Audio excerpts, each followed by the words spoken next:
The worst mistakes in my life always started after midnight. The rain tapped softly against my apartment window while the glow from my phone lit up the dark living room in pale blue. Brooklyn sounded different at 2:13 in the morning. Quieter. Sadder. Like the whole city was too exhausted to pretend anymore. I sat curled beneath an old gray blanket on my couch, wearing an oversized college sweatshirt and fuzzy socks that no longer matched. The Chinese takeout on my coffee table had gone cold an hour ago beside a half-finished glass of cheap wine. Somewhere downstairs, a couple was arguing through thin apartment walls. Somewhere outside, a siren screamed briefly before fading into the distance. And somewhere inside my chest, loneliness was eating me alive. I shouldn't have listened to the voicemail. That was my first mistake. Daniel's voice filled the apartment through my phone speaker, warm and familiar and already belonging to another lifetime. Hey Claire, I know you're probably still mad at me, but I just wanted to make sure you got home safe. 3 weeks since the breakup, and somehow hearing his voice still felt like reopening a bruise. I stared at the contact photo on my screen until my eyes blurred. Then I did what every lonely girl eventually does after midnight, and too much silence. I texted him, "I miss you." My thumb hit send before my brain caught up. The message delivered instantly. Relief came first, then confusion, because the contact at the top of the screen didn't say Daniel Harper. It said Adrian Moretti. My stomach dropped so fast it physically hurt. I sat upright, so quickly the blanket slid onto the floor. No. I blinked hard at the screen, hoping wine and exhaustion had somehow rewired reality. But the words stayed there glowing beneath the unfamiliar contact name like a death sentence. Adrian Moretti, the man from yesterday's delivery order. My bookstore had accidentally received a private shipment meant for the office next door, and I'd spent 10 awkward minutes coordinating pickup details with some cold, painfully formal man over text. That was him. That was the number I'd just sent, "I miss you," to at 2 in the morning like an emotionally unstable idiot. Oh my God, I whispered into the empty apartment. Panic hit immediately after. I typed another message with shaking fingers. "Sorry, wrong person." Then deleted it. Then typed it again. Then deleted it again because somehow apologizing felt even more humiliating. Maybe he was asleep. Maybe he wouldn't see it until morning. Maybe he'd ignore it completely. I grabbed the phone and held the power button down, ready to throw the entire device across the room. The screen lit up before I could. Unknown typing bubble. My pulse stumbled. One message appeared. Who is this? Short. Clean. No emoji. No punctuation beyond the question mark. Somehow that made it worse. I stared at the words while my heartbeat thudded loud enough to hear. The kind of voice that message carried in my head wasn't warm. It wasn't friendly. It sounded expensive. Controlled. Dangerous in the way dark alleyways and black SUVs look dangerous from a distance. I swallowed hard and typed carefully. "Claire, I'm really sorry. That text wasn't meant for you." 3 dots appeared almost instantly, then disappeared, then appeared again. I imagined some stranger somewhere reading my humiliation under expensive penthouse lighting while I sat in my tiny apartment, surrounded by thrift store furniture and cold noodles. Another message arrived. "You usually tell strangers you miss them at 2 a.m.? Heat flooded my face. I almost laughed from pure panic. I should have blocked the number right there. I should have turned off my phone and gone to sleep and never thought about Adrian Moretti again. Instead, I stared at the rain crawling down my window and typed the stupidest truth I'd admitted in weeks. Only when I'm lonely. The message sent before I could stop myself. Silence followed. Long enough for regret to settle deep in my stomach. I pulled the blanket tighter around myself and stood to pace across the apartment hardwood floors. 27 steps from kitchen to window. I knew because I'd counted them during insomnia nights after Daniel left. My phone buzzed again. I froze, then slowly looked down at the screen. One new message. "You sound lonely now." I don't know why those 4 words affected me the way they did. Maybe because nobody had noticed in a long time. Maybe because whoever Adrian Moretti was, he sounded like the kind of man who noticed everything. Outside, thunder rolled softly above the city. I should have stopped texting him. Instead, I sat back down on the couch and stared at the screen while rain painted silver shadows across my apartment walls. And somewhere far across Manhattan, a man I'd never met was still awake reading my messages like they mattered. Sleep became impossible after that. I told myself it was because of embarrassment. Because I had accidentally confessed loneliness to a stranger in the middle of the night like some woman in a sad indie movie. But deep down, I knew it was something else. Curiosity. The dangerous kind. My apartment stayed dark except for the city lights leaking through the rain-streaked windows. I sat cross-legged on the couch with my phone balanced in both hands, staring at the last message Adrian Moretti had sent me. "You sound lonely now." The words should not have felt intimate. They were simple, almost detached, but something about them slipped under my skin anyway. Maybe because nobody had noticed in a very long time. Daniel used to say I talked too much when I was upset, too emotional, too sensitive. By the end of our relationship, I had learned how to swallow entire storms quietly. I learned how to smile while feeling invisible. My phone buzzed again. I jumped so hard I nearly dropped it. Another message. "Do you always stay awake this late?" I hesitated before typing back. "Sometimes. Bookstore schedules are weird." 3 dots appeared immediately. "What bookstore?" I should not have answered. Every instinct said stop. But loneliness makes people reckless in quiet ways. Bennett Books in Brooklyn. Silence stretched for several seconds. Then another message arrived. "Small place on Lexington Avenue with the blue awning?" I blinked at the screen. "Yes." "How do you know that?" This time the pause lasted longer. Long enough for thunder to rumble softly over Manhattan again. I drove past it once. That should not have made my heartbeat speed up. Brooklyn was full of bookstores. Full of blue awnings. Full of passing strangers. But somehow the image of him remembering mine unsettled me anyway. I leaned my head back against the couch cushion and exhaled slowly. Outside, headlights swept briefly across my ceiling before disappearing down the wet street below. "You are very awake for someone who asked if I always stay up late." I typed carefully.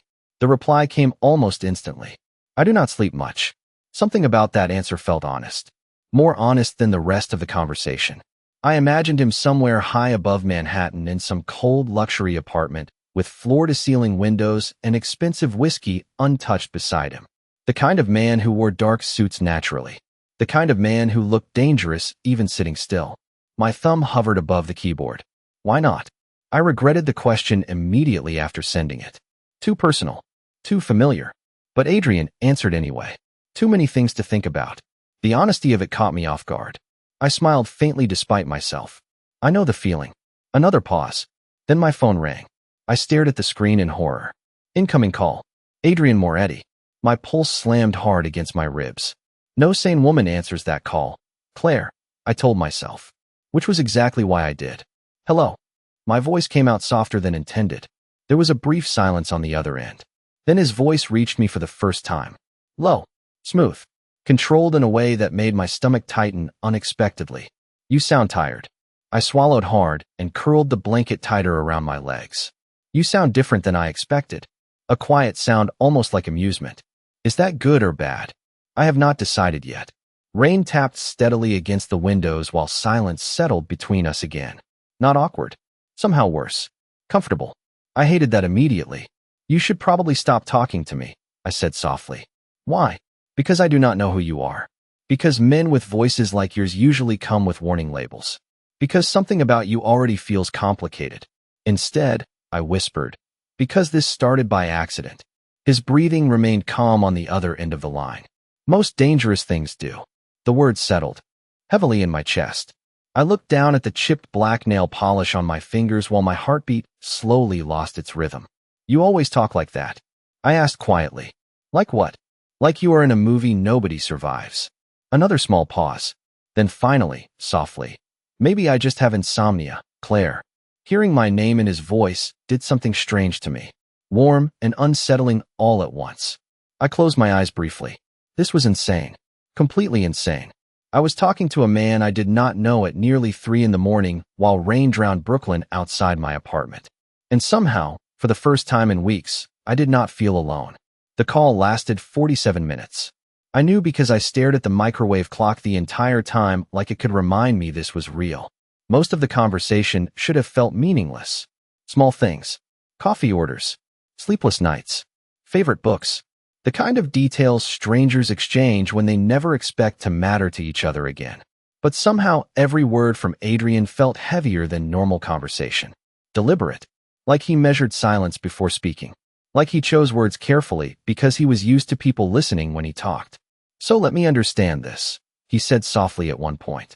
You work at a bookstore 6 days a week and still come home to reread novels you already own? I tucked my legs beneath the blanket and looked toward the rain-covered windows. Some books feel different when you read them at different stages of your life. That sounds lonely too. Not everything lonely is sad. Silence. Then quietly.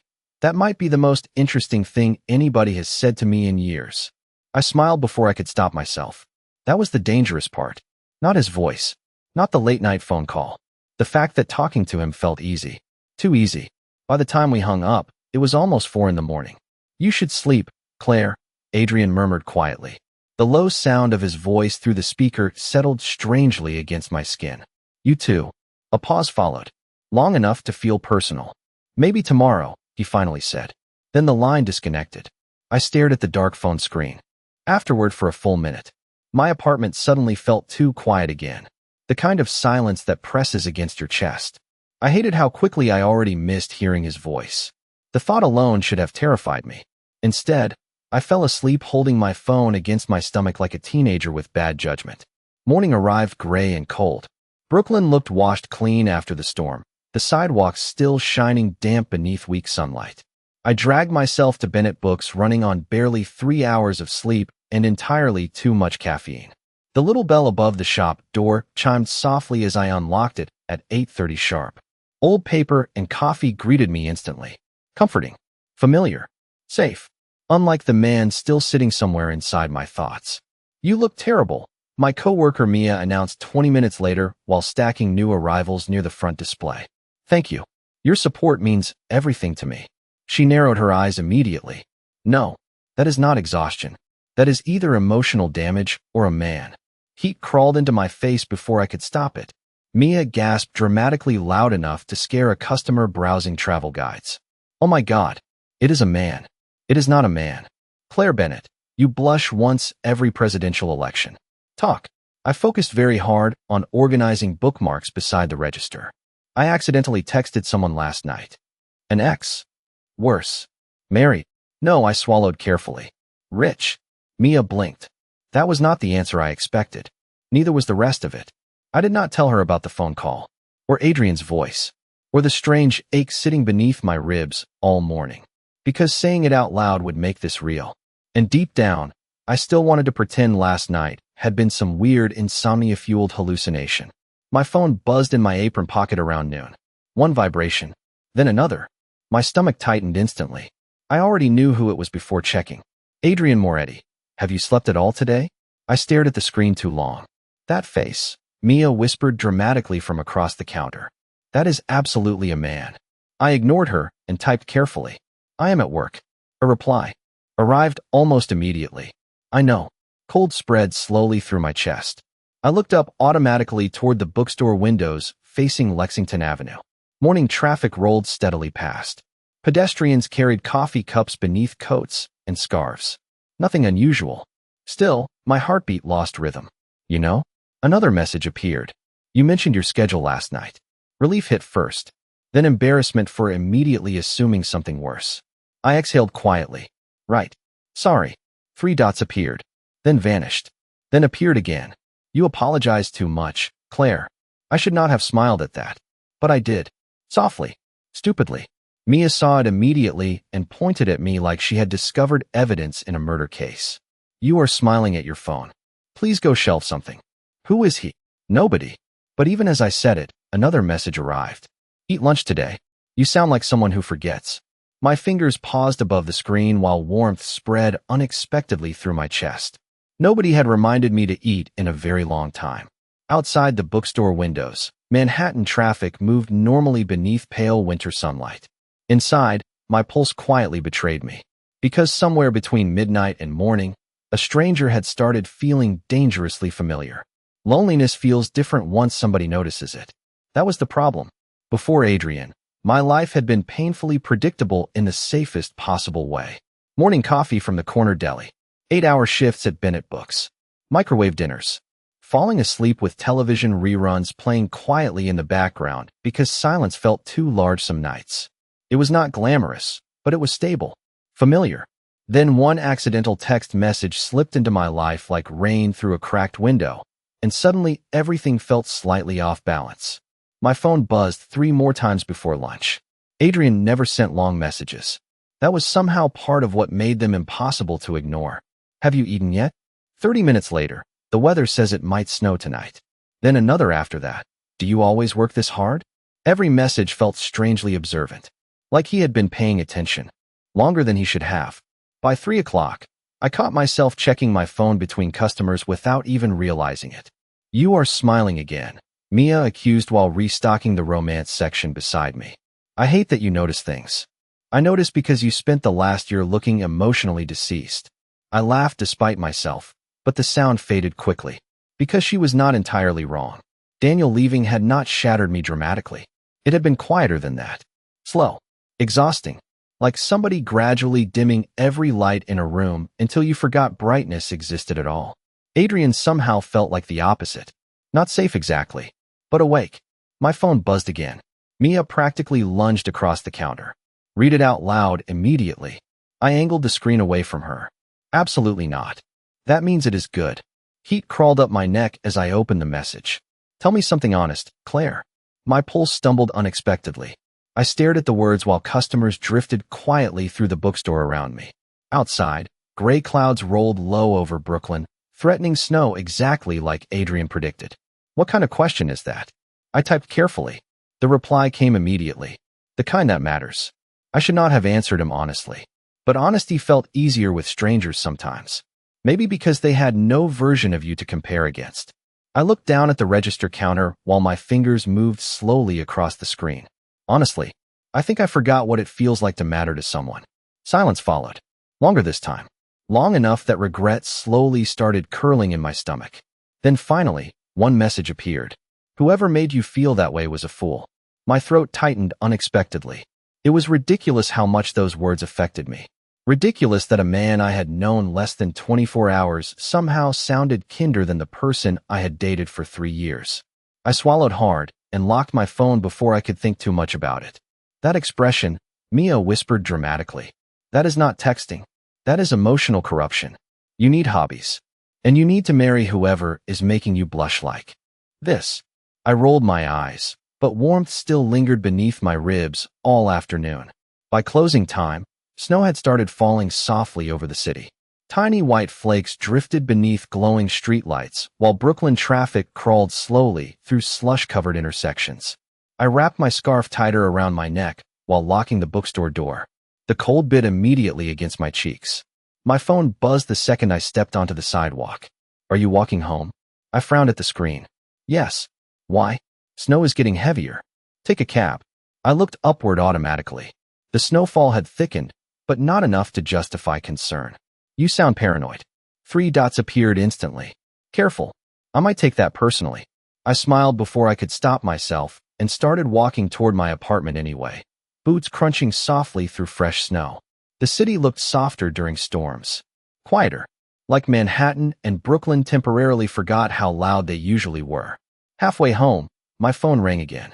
Adrian. I answered while shivering against the cold wind. You ignored my advice. His voice slid low and calm through the speaker. I am from New York, I said softly. We walk everywhere. Not alone at night in weather like this. Something about the way he said alone made my chest tighten unexpectedly. Snowflakes melted against my coat sleeves while traffic hissed softly beside me. You worry too much for someone who accidentally got stuck talking to me. I teased quietly. Silence answered first. Then his voice dropped lower. More serious. Nothing about this feels accidental anymore, Claire. The words stopped me cold in the middle of the sidewalk. Snow drifted around us silently, while my heartbeat suddenly felt too loud beneath my coat. Somewhere in Manhattan, a man I had never seen was already starting to sound like he belonged in my life. And that terrified me more than it should have. The first flowers arrived 2 days later. White tulips. 12 of them arranged perfectly inside expensive black paper tied with silver ribbon. I stood frozen outside my apartment door at 7:30 in the morning wearing plaid pajama pants and an old sweatshirt while snow drifted softly through the Brooklyn street below. For a full 10 seconds, I genuinely wondered if somebody had the wrong apartment. Then I saw the small card tucked carefully between the flowers. You sounded lonely. My stomach dropped instantly. Oh no, I whispered into the empty hallway. The handwriting was sharp and precise. Masculine somehow. Even the ink looked expensive. I looked over both shoulders automatically, like my neighbors might somehow explain why a mysterious man was sending me movie-level flower arrangements before breakfast. Nobody appeared. Just old Mrs. Delaney from apartment 4B struggling with grocery bags near the stairwell. Beautiful flowers, Claire, she called warmly. Your boyfriend has taste. My face burned immediately. He is not my boyfriend. She disappeared upstairs, still smiling to herself. I stared back down at the tulips with my pulse suddenly beating too hard. This was insane. Completely insane. I had known Adrian for less than a week. I had never seen his face. Never met him in person. And yet somehow his presence already felt woven quietly into my routines. Morning texts. Late-night calls. Small observations that made me feel noticed in ways I had forgotten people could notice each other. I carried the flowers carefully inside my apartment anyway, which probably said something concerning about my judgment. The tulips sat in a chipped glass vase beside my kitchen sink while I got ready for work, bright white against the soft gray light filtering through my windows. Elegant. Controlled. Like him. My phone buzzed while I brushed mascara onto exhausted eyes. Did they arrive? I stared at the message through the bathroom mirror. You are not supposed to know where I live. 3 dots appeared immediately. Relax, Claire. Your bookstore account has your delivery address. Logical. Simple. Completely reasonable. So why did my heartbeat still feel uneven? You send flowers to every accidental text message? His reply came slower this time. No. Just yours. I should have been alarmed by that.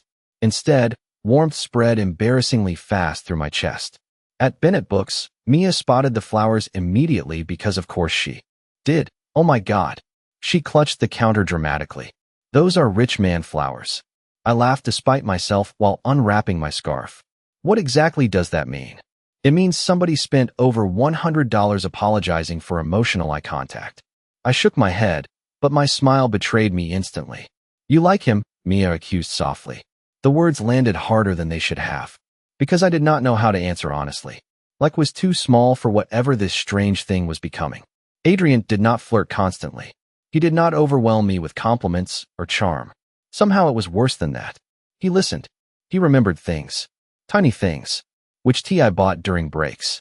The fact that I hated loud restaurants. That I reread books when life felt unstable. Every conversation with him felt strangely deliberate. Intimate without trying to be. Dangerous because of how natural it felt. Around noon, my phone buzzed again.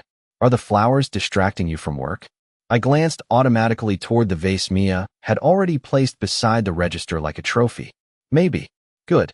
I smiled before I could stop myself. A customer browsing mystery novels noticed immediately. Somebody is texting you sweet things, she said warmly. You have that face. What face? The one women get before everything changes. The comment followed me quietly for the rest of the afternoon. Because deep down, I already felt it too. Something was changing. Slowly. Invisibly. Like the first crack spreading across ice before it breaks completely. Snow fell harder by evening, turning Brooklyn silver beneath glowing streetlights. I stayed late helping reorganize inventory in the back office until nearly 9 o'clock. By the time I finally locked up, the sidewalks were almost empty. Cold air stung immediately against my cheeks as I stepped outside. My phone buzzed before I reached the corner. Look across the street. My breath caught. Slowly, I lifted my head. A black SUV sat parked beneath the falling snow on the opposite side of Lexington Avenue. Dark windows. Engine running softly.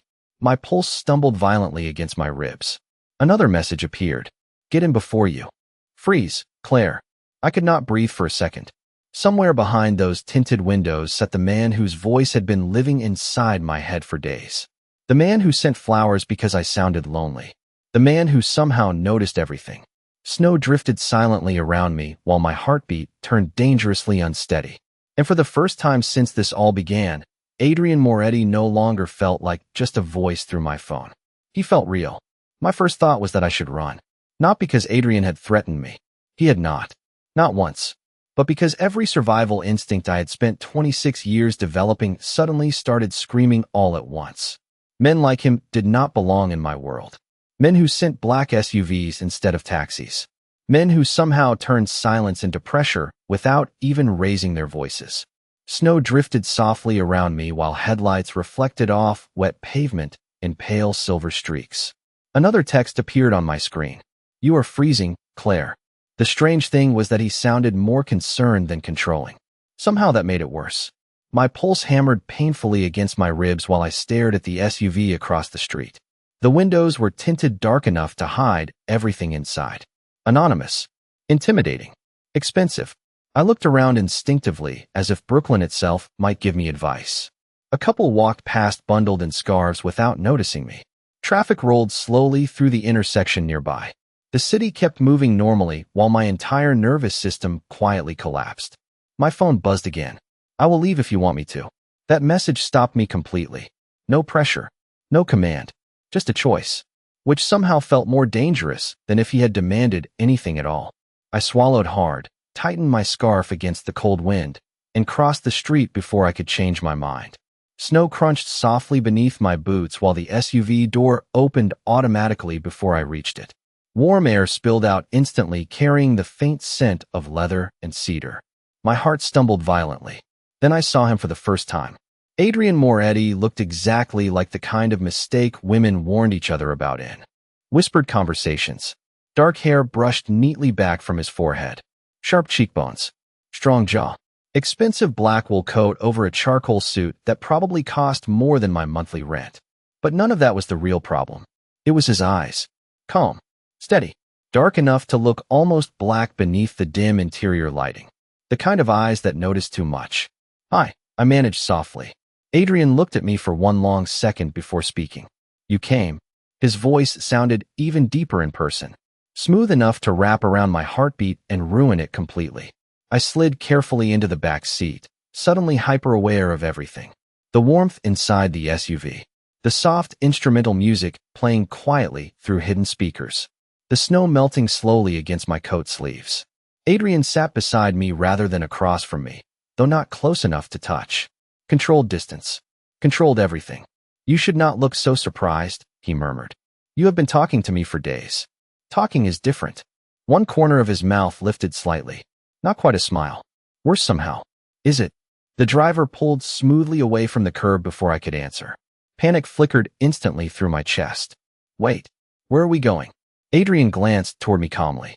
"I thought I would buy you dinner." "You kidnapped me," very politely. A quiet sound escaped him then. Soft amusement.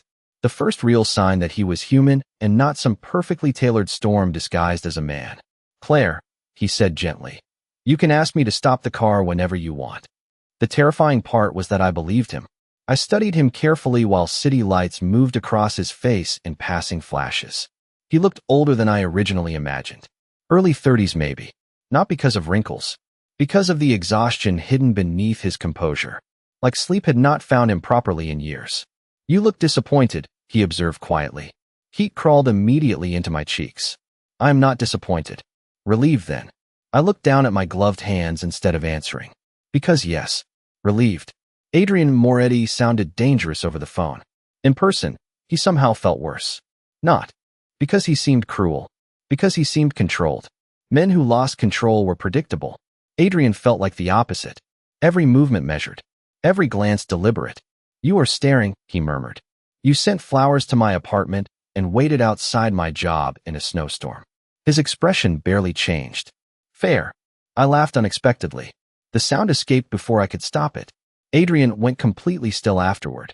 His eyes settled on my face with an intensity that instantly made my heartbeat uneven again. "What?" I asked softly. His gaze lingered another second too long. "Nothing." But the words sounded rougher now. Less controlled. Outside the windows, Manhattan glowed silver beneath falling snow, while warm air filled the silence between us. Then Adrian reached slowly beside him and lifted a small paper bag from the seat. He handed it toward me carefully. "You forgot lunch again today." I stared at him in shock.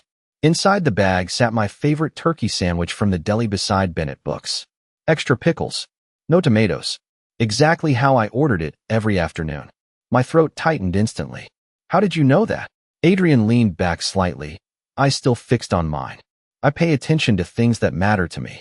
And somewhere beneath the soft city lights and falling snow, something inside me started falling for him before my brain had the chance to stop it.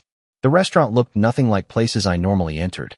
That became painfully obvious the second the SUV stopped beneath glowing gold lights outside a building on the Upper East Side, where valets wore black wool coats and expensive watches. Everything about it screamed old money and quiet power. I suddenly became hyper-aware of my scuffed winter boots and the tiny loose thread hanging from my coat sleeve. Adrian noticed immediately. Of course he did. "Do not start apologizing for your clothes," he said calmly before I could even open my mouth. Heat climbed into my cheeks. I was not going to. One dark eyebrow lifted slightly. "Claire." I looked away toward the snowy windows because the worst part about Adrian was how quickly he learned me. The valet opened my door before I could reach for it myself. Cold air rushed inside, carrying the scent of snow and Manhattan traffic. Adrian stepped out beside me, tall enough that the falling snow caught briefly in his dark hair before melting away. People noticed him instantly. That was impossible to miss. The valet straightened subtly. The hostess inside the restaurant visibly froze for half a second before smiling too quickly. Even the staff moved differently around him. Respectful, careful, like everyone understood some invisible rulebook I had never seen. Adrian rested one hand lightly against the small of my back while guiding me inside. The contact lasted barely 2 seconds. Still, warmth spread through me so fast it was embarrassing. "You nervous?" he murmured quietly.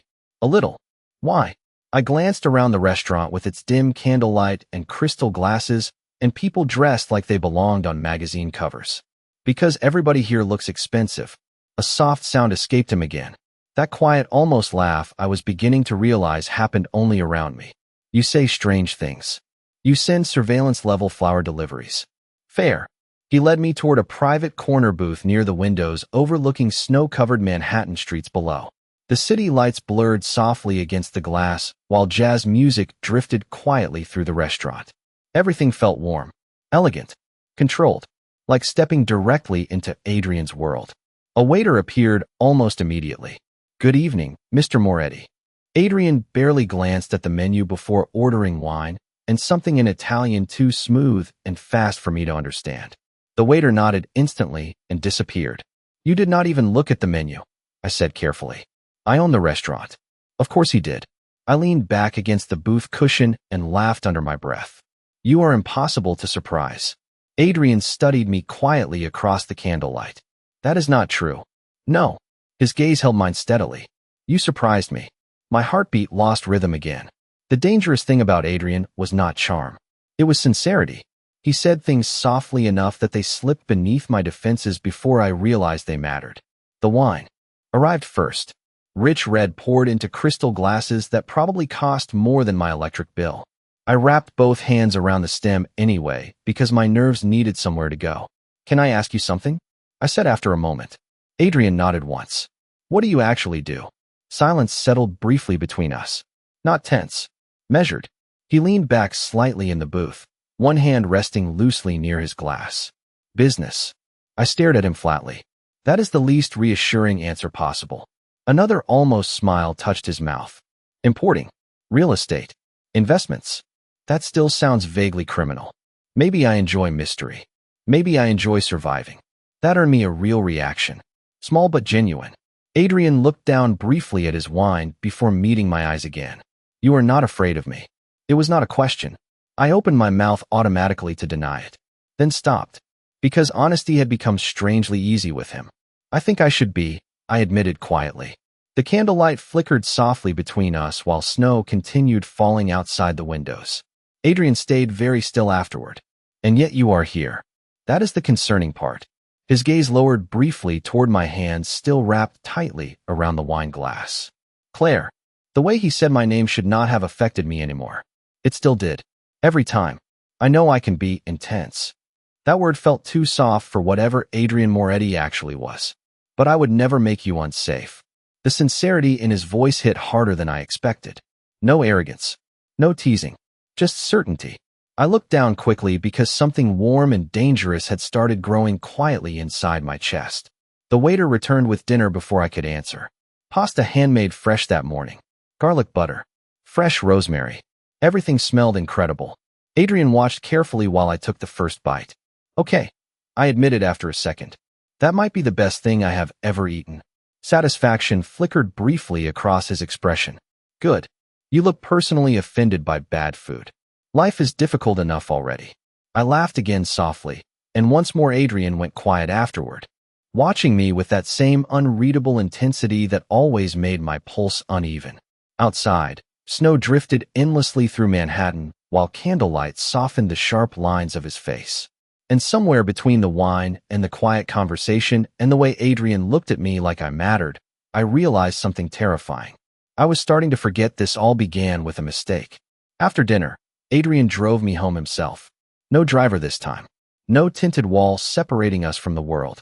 Just him behind the wheel of a black Mercedes while soft jazz played quietly through the speakers and snow continued falling over Manhattan like the city was trying to soften itself for the night.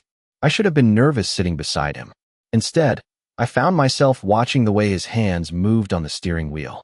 Calm, precise, controlled. Everything about Adrian felt controlled until tiny moments betrayed him. The way his jaw tightened when traffic got too close. The way his eyes softened slightly every time I laughed. The way silence around him never felt empty. Brooklyn looked quieter under fresh snow. Streetlights reflected gold against white sidewalks while little neighborhood restaurants glowed warmly through fogged windows. Adrian slowed near my apartment building, but did not immediately park. What?